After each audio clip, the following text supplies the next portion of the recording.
What up, what up? This is Jay Diff with the New Old Heads, and we just wrapped episode 439. We had a discussion about the NBA and the small market problem and how that relates to artists in these areas, with us being Indiana. We also talked about the Clipse and their Def Jam deal and how that fell apart because of a Kendrick feature of all people. We discussed the highly anticipated Madlib, Freddie Gibbs, and Mac Miller albums that were supposed to come out, but are not going to happen because of a lawsuit. Then we pivoted and had a conversation about Eminem winning the AMA over a Kendrick, Future, and all the other artists that dropped last year. Did that make sense? And of course, we have some other things that we discussed, which will be featured on our Patreon. So make sure you like and subscribe, and we'll see you on the next episode. You're listening to the New Old Heads podcast, shot live every Tuesday at twitch.tv/newoldheads and released every Thursday at noon via bringingdowntheband.com. The show is brought to you by Coleman Dental, Indie CD and Vinyl. Support the show directly by becoming a member at patreon.com/newoldheads. You are now tuned in to the New Old Heads podcast. I am Major 7th. The brothers are in the building. Starting off with my man Jay Moore. How are you, good sir? Doing well. Feels like summertime outside, finally. My man, it does feel good outside. My man Lonegevity. Hey, buddy. Howdy, how's it going? Howdy. Howdy, neighbor. Thanks. Cut your grass today? Nope. Alrighty. My man DJ Jay Diff. What's happening, man? Salutations. How are you, sir? I'm great, man. Yeah? Yeah, Pacers won. I know, man. They won, and Going to the ship. man, the Pacers is going to the finals. You hear me? Come on now. Pacers going to the Tony finals. Yayo, the Pacers going to the finals. Man, listen. Joe Budden and the crew, the Pacers are going to the finals. Come on. Last time the Pacers was in the finals, 2000. Well, I guess that means that we're the number one podcast crew right now. Definitely.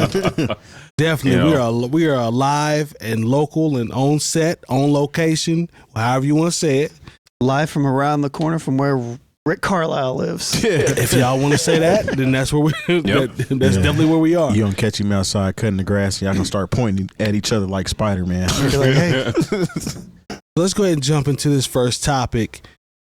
Does the NBA have a small market problem? It's my belief that most hip hop artists that are in smaller markets have to deal with the same small town perception to a certain degree in terms of their art, like, fighting from the bottom coming up. So a couple of questions that I wanted to pose to, just for us to talk about is the first, well, I'll do the second one first, but can you see any similarities in, small market artists in their approach to the media and how they're covered with the NBA and the Pacers and, the OKC, because they all know they're smaller markets.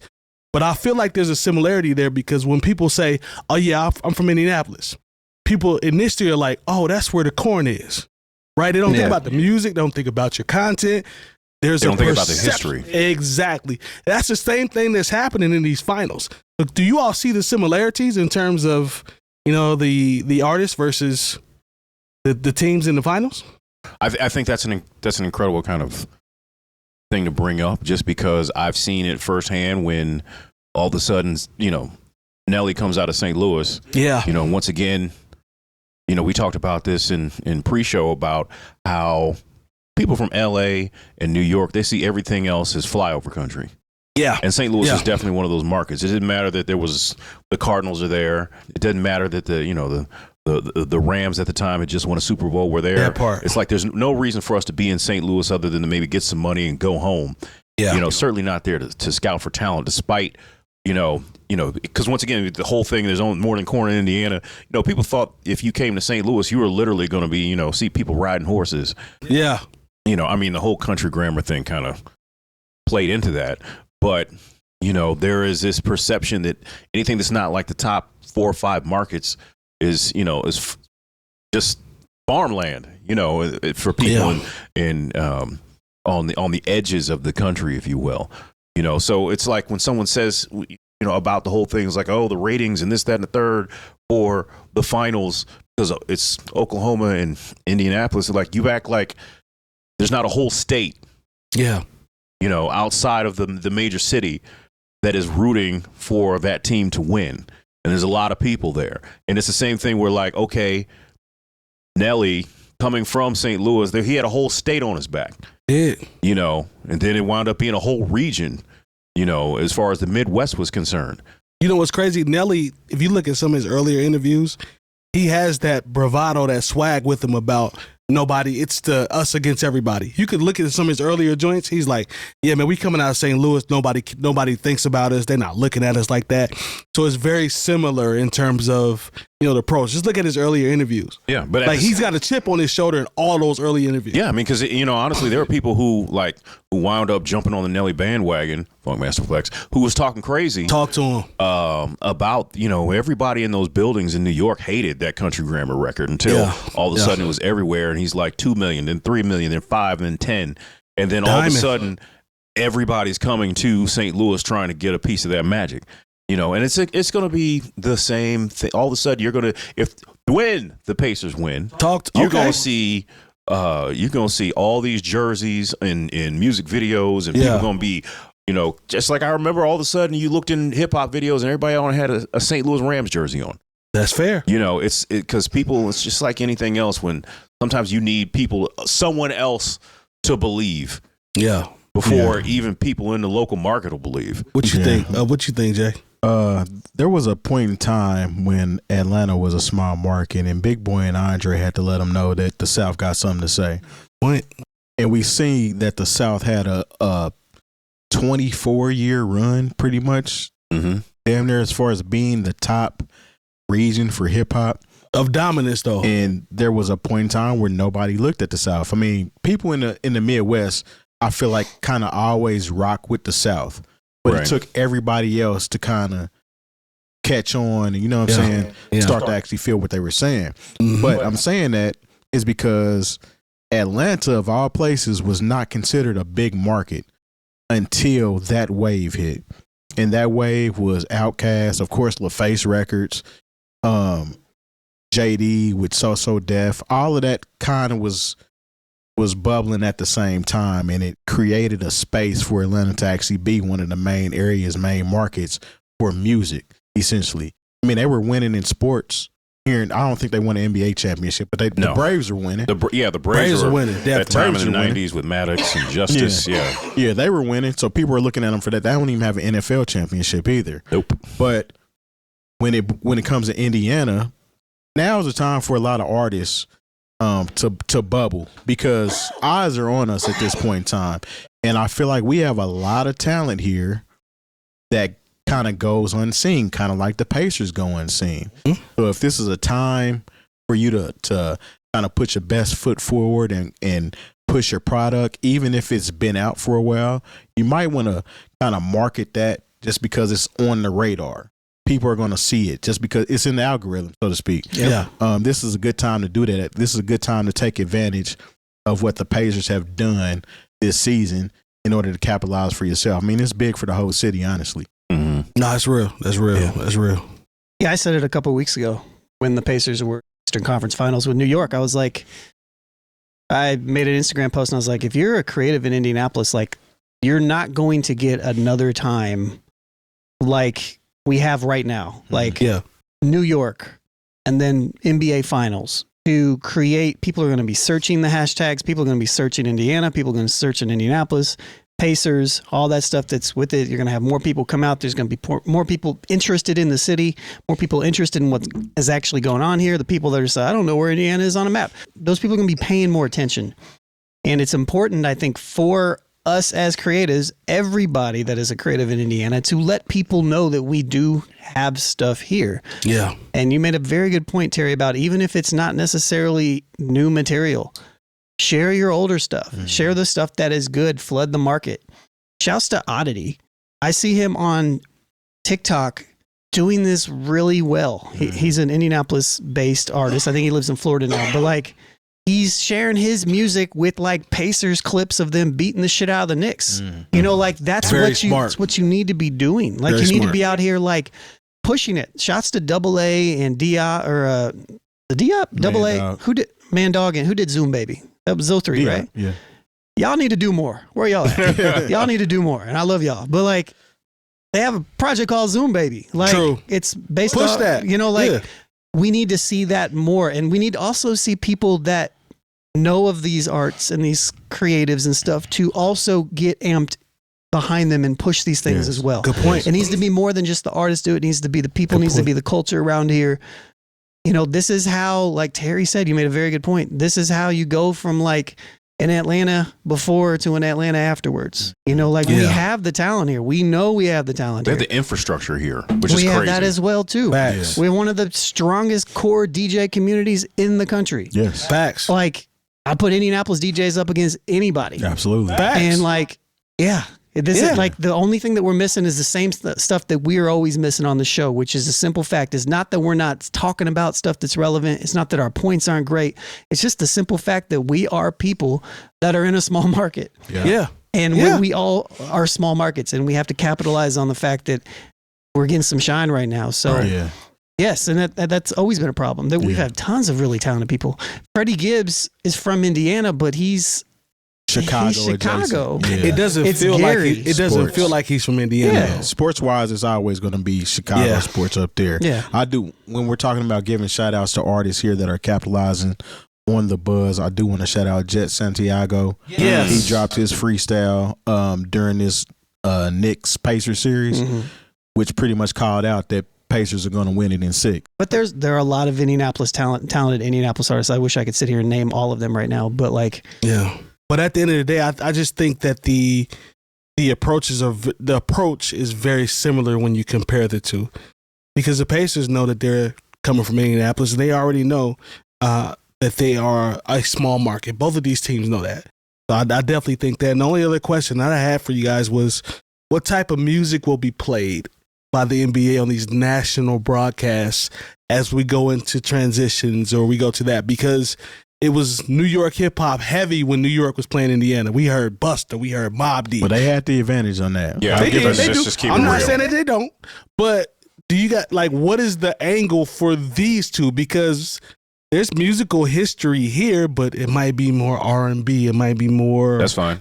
Babyface or something But like they that. didn't even play even when we were playing them, there was nothing Indiana centered. See, that's- They could have at least had some Mike Jack, That's some what I'm saying. Babyface That's what I'm Jackson. asking. You know what I'm saying? Like it's John the Cougar fight, Mellencamp. bro. It's the They fight. mad at him right now Oh, that's right. Yeah. because he looks like a leprechaun. because he said something about Pat McAfee calling New York sons of bitches. Yeah.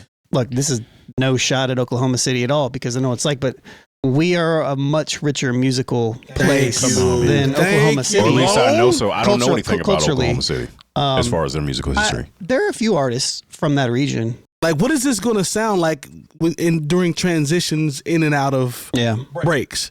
You know what I mean? I mean, they'll that's play- a legit, they'll play to me, that's a popular legit hip- question. I don't really popular- care. I don't care. They'll play It'll probably popular be- rap music. It'll probably just be random, just like how they did us. I mean, they made sure to center focus on New York hip hop They the did. whole time New York was playing. They did. We weren't getting anything that necessarily represented what we have to offer. And that's cool because we came out victorious. I feel like they're just going to play whatever they want to play. I think so too. Let me ask you guys this. I just thought about this off the top of my head. I know we can get to the next. Let me make one clarification. Go ahead.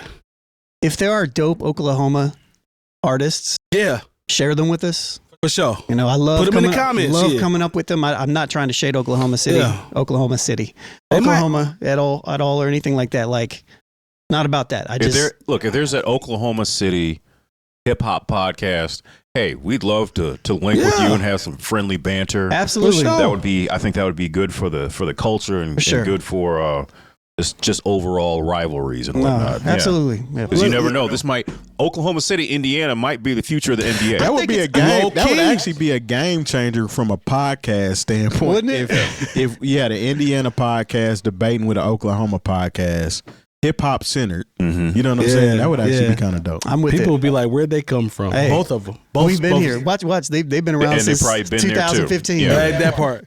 We might have some doppelgangers in Oklahoma. Man. Yeah, y'all reach out to us if you are. We, no hate, no shade. It's just Pacers is what we pull for. But I have a question. Okay. Arena DJs. Wouldn't it be cool to have is there somewhat of a responsibility to play Indiana records? I don't know if they're No. allowed to You're- do that. No. I'm asking because I don't know. I know you would know. That's You why know, I'm asking. the reason why I say that is you don't want to mess up your bag. That's fair. For one, That's fair. I mean, you're paid to play a certain type of music. Now, granted, Rob 49, is that his name? Yep. Rob 49 has gotten a pass because he shouts out Halliburton Facts. in his song.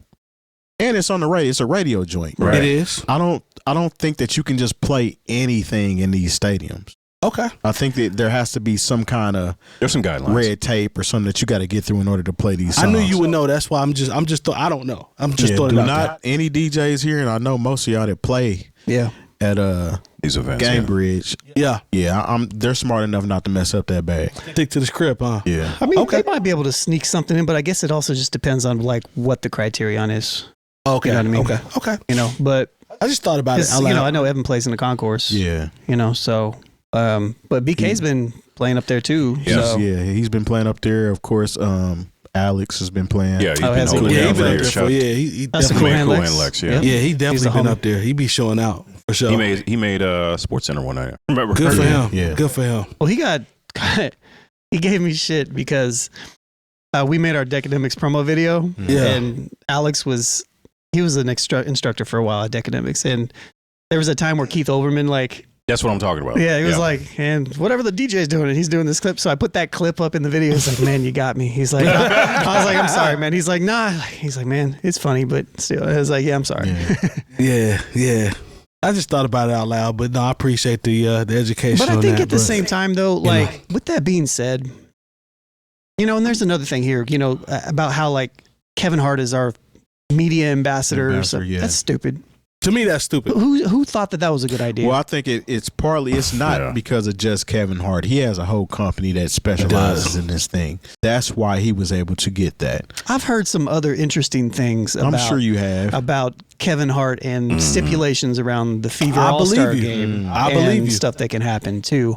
I just couple steps forward, a couple steps back. Sometimes it's like You have no root. Nothing. There's no foundation here. nah. Yeah, You a Philly dude. Yeah, everybody feels like Mike should have got it. 100%. Kevin is saying he's going to include Mike if he wants to be included, but I don't know how that's going to work out. Again, I've heard some stuff. Yeah.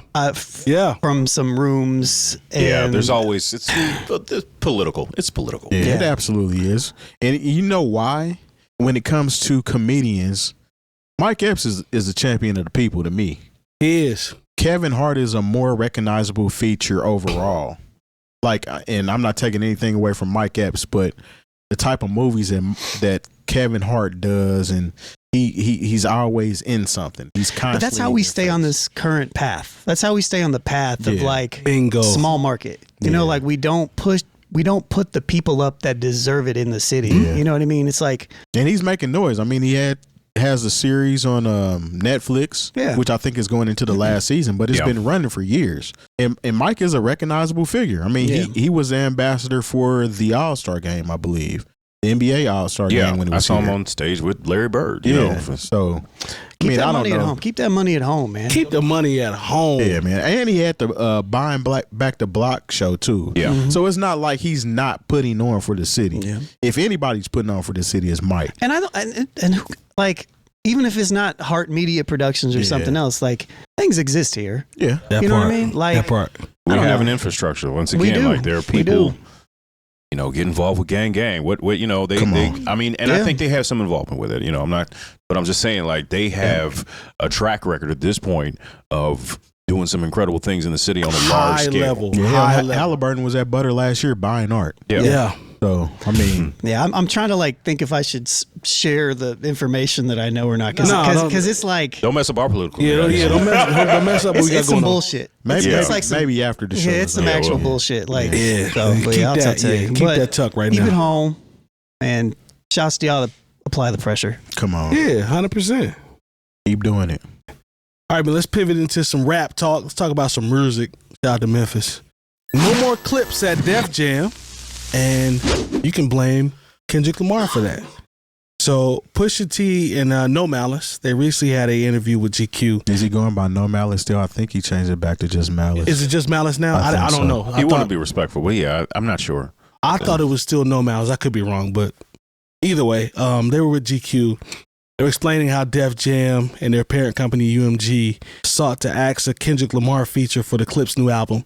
And the label wanted to censor Kendrick's verse, and the Clipse declined. So Pusha T was in the interview basically saying, "We not doing that, and y'all can either rock with us or not on this choice because we're not backing out from that.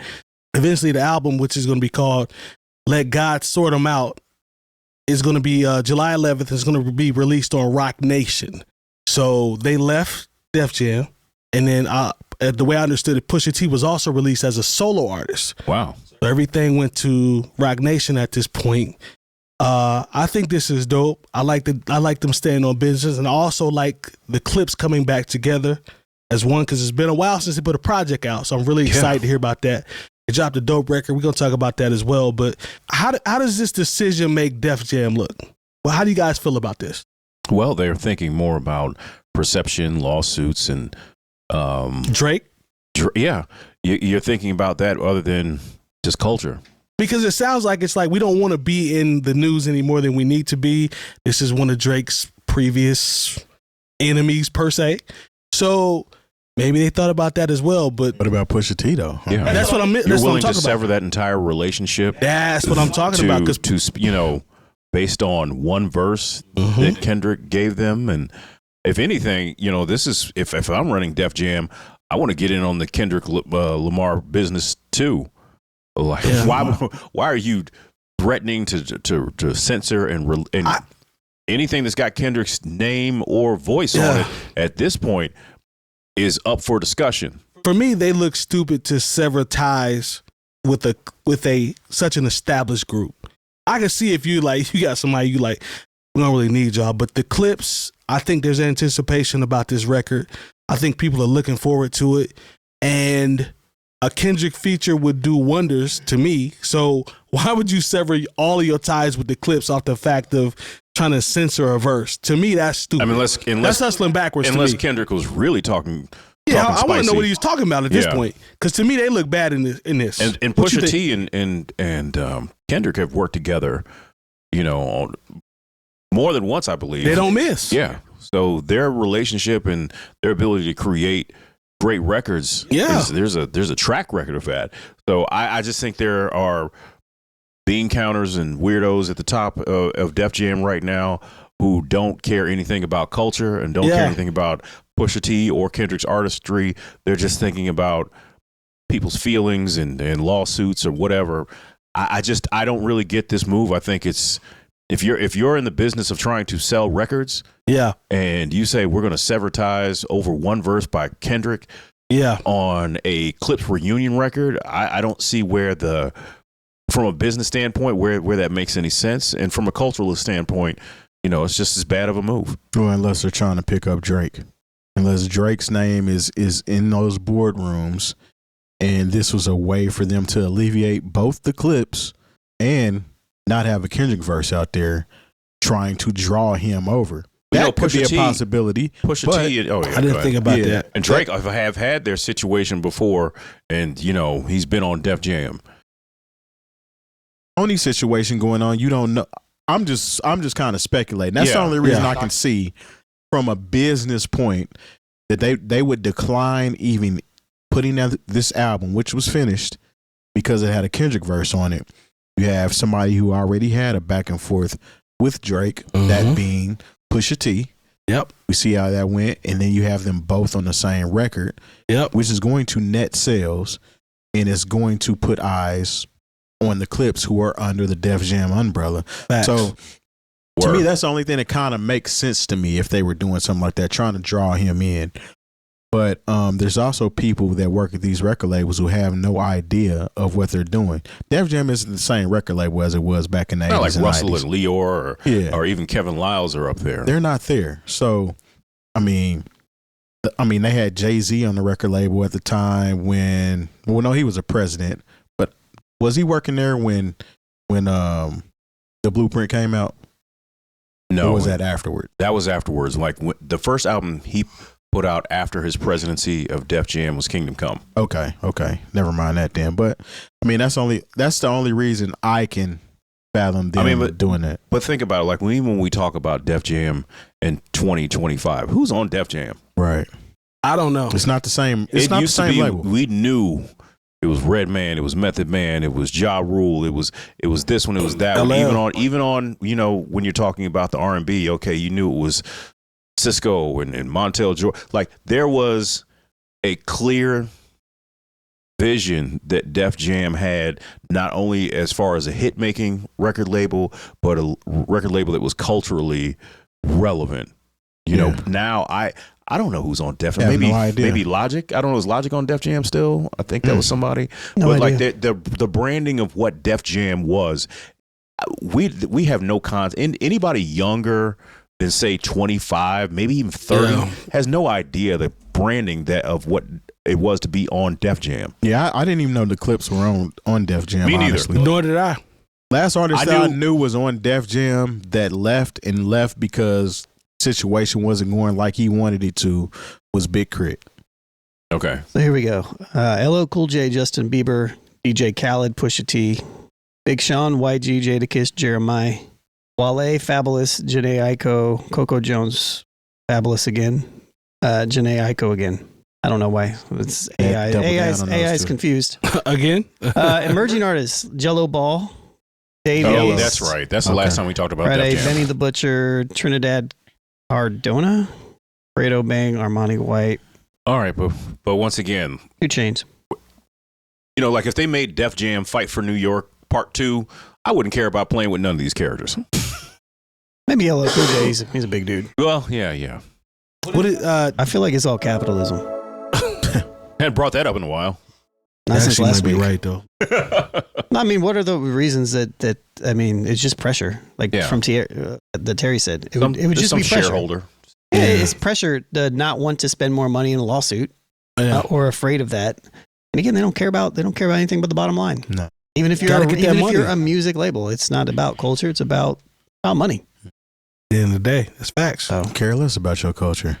Thanks to our partners. Dr. Coleman of Coleman Dental is our go-to dentist. He's a longtime Indianapolis arts and music supporter located right in Broad Ripple. Our good friends at Indie CD and Vinyl operate one of the best record stores in North America. Shop new and used in their site or visit them in person. And the best way to support the New Old Heads is to visit our Patreon and become a member. All details on newoldheads.com. The highly anticipated Madlib and Mac Miller joint album may not see release after all. This is something that was floating around on the internet or whatever, but I'm going to try to pronounce this guy's last just name. Uses, Egon. Everybody knows Egon. Egon, okay, say less. So Madlib's ex-manager, Egon, claims that the producer unlawfully absconded with property owned by their company. So essentially, the label that Egon and Madlib have together, it was started there. It was created there. And then Madlib left and wanted to take the project with them. And Egon's like, no.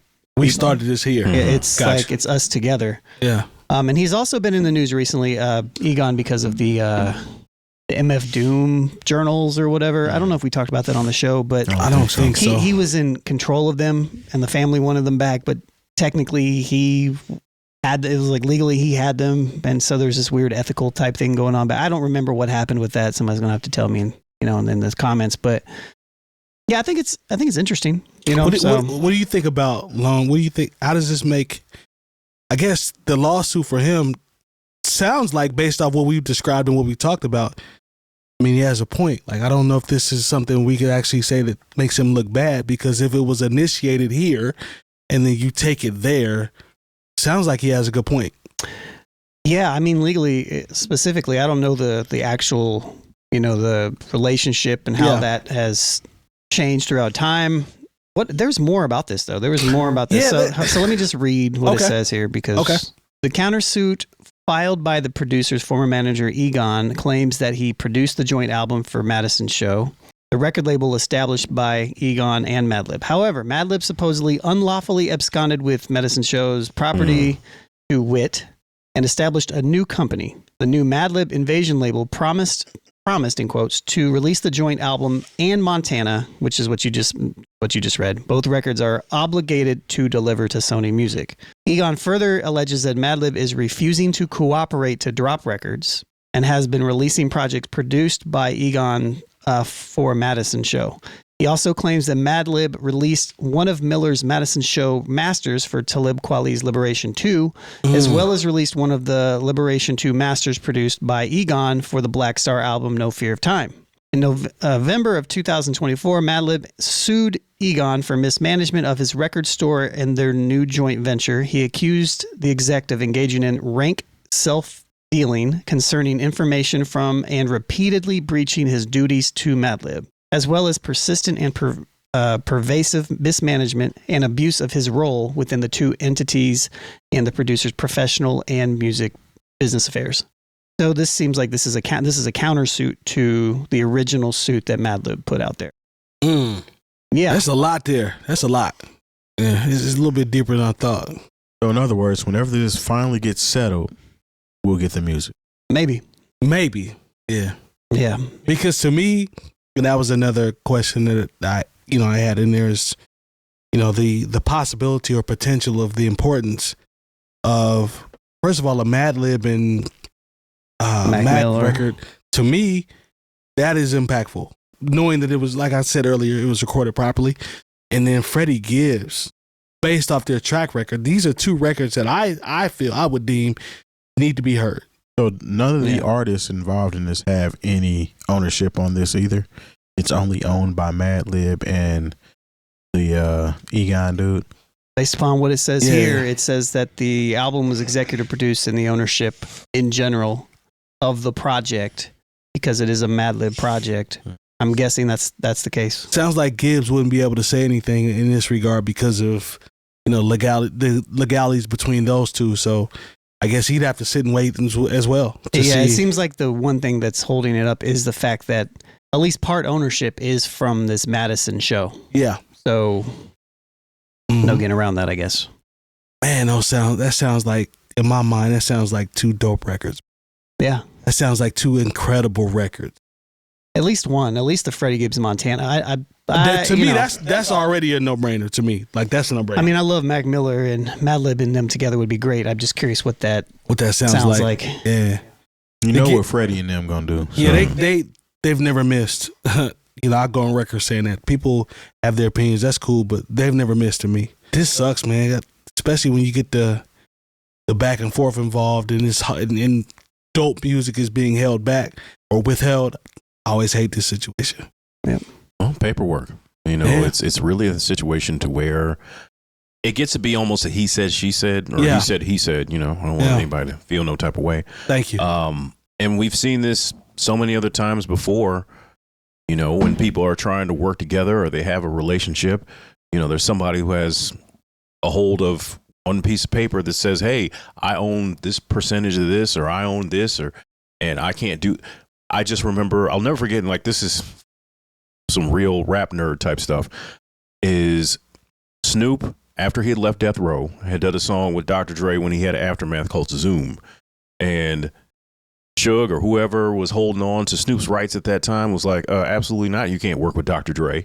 Yeah. And then it wound up being a song with Dr. Dre and LL Cool J. I think it was on some soundtrack. But, it's like when you know what goes on behind the scenes as far as what you're able to hear a lot of times, it kind of ruins the vibe and the feeling of it. Hopefully they figure this out. But I am, I'm not hopeful, I'll be honest, about us ever really hearing these particular projects. Yeah, I've heard rumors about Egon, in the past and stuff, but they're just rumors, you know what I mean? And sometimes people fall out of favor for whatever reason. Maybe they're a little bit too business centric. And Madlib's a music producer who started a label, you know what I mean? So Egon, he is a producer, I think. But still, I don't know. He produced his record. Or the co-produce, or however you want to say it, slice it. So I don't know. Put the music out, man. I'd be curious to see if they can come to some sort of solution here. But for sure. That's two joints I would definitely love to hear. Get the paper, but to Jay Moore's point, you always say it's about that paperwork. So get your mind right on the paperwork, and then we'll see what's what. But I got my fingers crossed because I need good music in my life. I think those are two that would, I guess, satisfy that. So Eminem wins favorite male hip hop artist at the 2025 American Music Awards. I guess his response was thank you to the fans. Let's see. It's been 22 years since Eminem took home his first AMA. Eminem won favorite male hip hop artist in 2025. Let's see. The Detroit rapper took home the win over the likes of Drake, Future, Tyler, the Creator, and Kendrick Lamar. It's the 9th American Music Award victory for M. Add to another accolade to his obviously decorated trophy case. So coming off GNX, Super Bowl, the Drake and Kendrick beef, whatever you want to call that, what does this really say? Because at the end of the day, M still is in the winner's slot. Well, this And is we voted know- on by fans, essentially. But fans have been engulfed, I believe, in the Kendrick Drake thing, or is that just a niche? I mean, is that a again, niche? we're talking about Eminem. We are. And what kind of I'm fans just does asking. Eminem have? Eminem's fans span more than just people that listen to hip hop. That's fair. There's people that listen to Death of Slim Shady that did not listen to GNX at all. There's actually probably a lot of those people that listen to Death of Slim Shady and could care less about GNX. So what you're telling me is the Drake and Kendrick battle, GNX, Super Bowl, lawsuit, Eminem's fan base is that powerful and that focused on him Well, they voted. that they're, I'm just asking. What you're telling me is they're totally oblivious, clearly, to whatever has been going on because they love him that much. No, that's not what I'm saying. Okay. Because this thing has been everywhere with Kendrick. You can't hide from that part. You can't, but again, we're talking about people that couldn't wait to listen to Death of Slim Shady and could have cared less about GNX. What type of people they are heard, those? they've heard the diss tracks. They've heard that. I mean, it's in your face. It was at the Super Bowl. For sure. There's people that listen to Eminem that didn't like Kendrick's Super Bowl performance. You know what I'm saying? He got me there. So, I mean, this is Eminem we're talking about. Eminem has been out since, what, 99, 2000? 2000-ish, yeah. And he came out swinging. He has a very big fan base. He's a very good rapper. Yeah. And regardless of who he calls out politically that he doesn't rock with, his fans still rock with him, even though those fans might vote against who he votes for. You know what I'm saying? If that makes any sense to you. I tell you what, man. Now, we've all been aware of Eminem's power, his prominence, his And his legendary. album was actually decent. I was. liked it. Facts. But we've all been aware of his, his dominance and his power from a standpoint of being a hip hop legend. But this is one of those times where I'm like, he's Teflon at this point because He's white. he's white. He's definitely And white. that's all this is. Is that what this That's is? all that this is. And let's keep it real. Did any of us vote for anything involving the American Music Awards? I didn't. I'm not even really aware Didn't even of watch the 'em. process. Yeah. I like I said, I haven't. That used to be my thing, is watching the American Music Awards and the Grammys. It's, Yeah. But I know the nominations are tabulated based on airplay and record sales, at least before, and then the whole fan voting comes into play. Also, the full album came out in the Death of Slim Shady came out in July. So that's several months before GNX. Yeah. So it had a longer time to cook in, the voters' minds, whoever they are. That's fair. You have to understand a lot of times it's a numbers thing still. When was something released? Because sometimes people will be like, oh, why did that get nominated? Why didn't this? Sometimes things miss deadlines. And so that's why, you'll look up and say, oh, well, this should have won this. I was like, well, it either wasn't. Sometimes with the Grammys, things aren't submitted, and sometimes things aren't submitted on time, or they miss the release window of when something could be nominated. But that's not the case here. No. It's not. I'm saying we're talking about four people who are entrenched in hip hop. Yes. Who have no idea of I don't know how to vote on my favorite rap artist for the American Music Awards. I'm not aware of the process. True. So, but I'm pretty sure the people who vote for Eminem and make sure that he gets his accolades on these national platforms, they know exactly what the process is. Yeah. Lone stripped it all the way down, though. I want to get more into what you just said about, because you heard everything. It's pretty cut and dry. I mean, Yeah, it's that not- just, Terry- that to the just point. goes Terry was with just the being point I nice. just. Terry that's was all just I being doing. nice. He was just, Yeah. So you got to the point of what he was actually saying. He's just white. He's got a white fan base. He cares about this a lot. Yeah. They care about the AMAs. They think Gotcha. it means a lot. They, even if you look at the comments on the post, because I went there just to kind of see, like, I was expecting a lot of people to be like, oh, this is some nonsense. People were like, oh, Eminem, congratulations. I'm like, number one, maybe they're bots. Who knows? Because dead internet theory. We don't know at this But point, that's true. but at the same time, it's like, there's not an alternate reality where Eminem should win this award. Outside of the fact that he is a white artist that has a lot of white fans that don't listen to hip hop, that aren't interested in hip hop culture at all, are quote unquote outsiders to the sense that they like to enjoy hip hop music, but that's it from a distance. Eminem is their guy. That's all it is. He's their guy. I'm not even like calling it racism necessarily. It's just what it is. It's like white people relate more to white artists when they're not a part of something. In general, I think we all do to some degree. I mean, there's definitely racism in there, but that's neither here nor there. I'm not saying, I wouldn't say racism. I would say more just race bias, if you will. Fair enough. Bias is a good word. Racism implies there's a certain level of malice and racism evil. is systemic, which is why it would be racism. Okay. This is where it boils down to. That is when somebody says, "Oh, I don't like that rap crap," but what Eminem does, that's different. Yeah. That's when it kind of crosses over that. Yeah. And Eminem is you know what I'm saying? He's one of the most elite rappers, performers, we've always hip said hop that. artists of all time. Always say that. Regardless, he'll even tell you that some of his fan base is biased. You know what I'm saying? Yeah. It just is what it is. But even Taylor Swift didn't win the AMA either. Billie Eilish won the AMA. So The other Taylor white girl. Swift had the biggest selling tour damn near of all time, I believe, stadium wise, Yeah. that just wrapped up last year. I mean, we all know the power and the strength that Taylor Swift fans, Facts. you know what I'm saying? It's like do having so. 2 Super Bowls here. Yes. True. Yeah. So, I mean, it is what it is. This is a fan voted type of situation. Us as fans didn't vote for anybody. Yeah.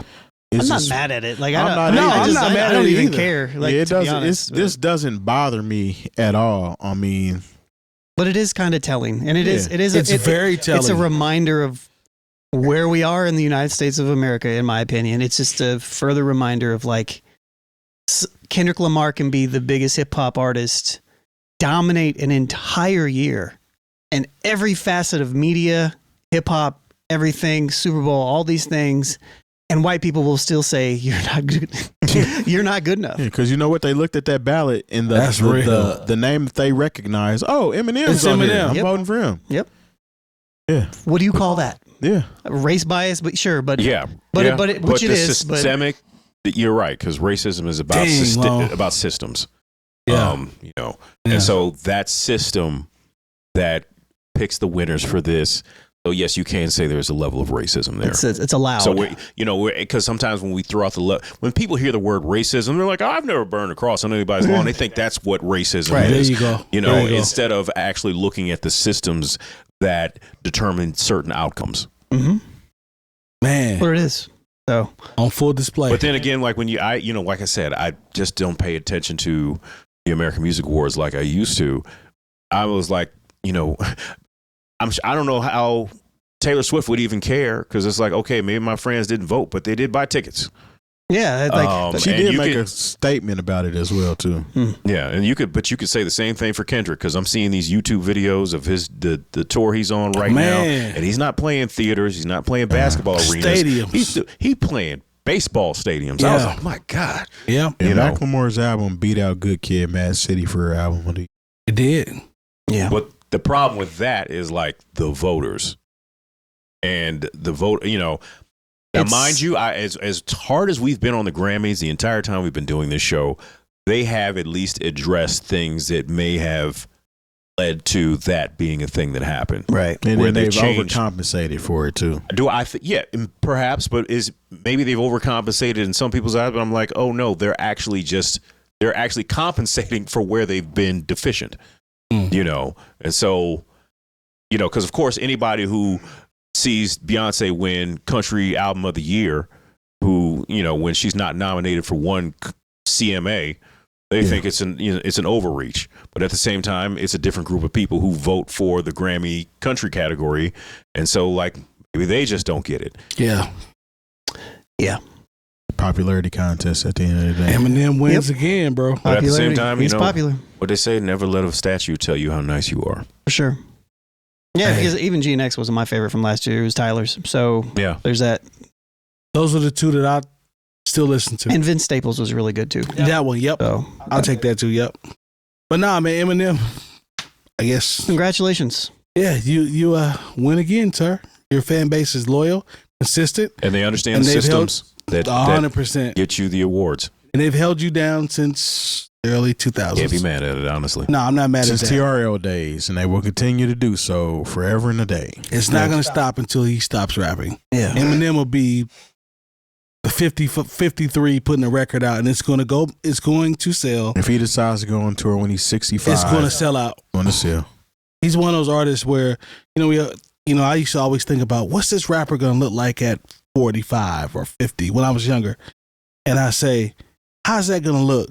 Eminem is one of those people that can transcend that.